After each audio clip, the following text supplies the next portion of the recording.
Hi guys, like, share and subscribe. You need a face wipe. Primer is a base between your foundation and your skin. A spoolie helps to brush your brow hair. You need a brow pencil to help you map out your brow shape.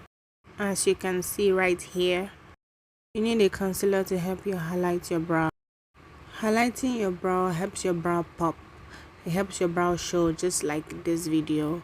So I used a cream concealer and a liquid concealer. This is the liquid concealer and I use it to highlight my brow just like this. You can see it helps to correct any mistake you've made.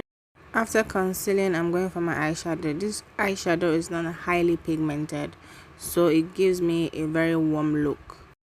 After that, I'm going in with my liquid eyeliner. This is a pen eyeliner.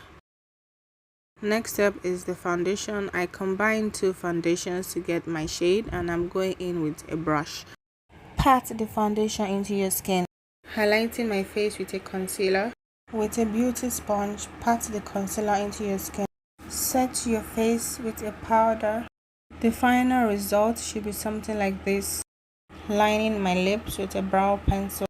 Add some lip gloss to the lips. And this is what the final result should look like. Oh, and I forgot some mascara. You need mascara for your eyelashes if you're not going to add the fake eyelashes, and your setting spray to hold the makeup together.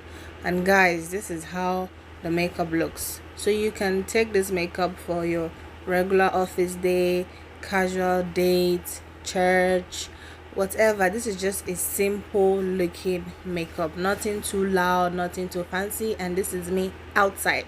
Look how it looks, very natural, blends with my neck, blends with my skin. Thank you guys for watching.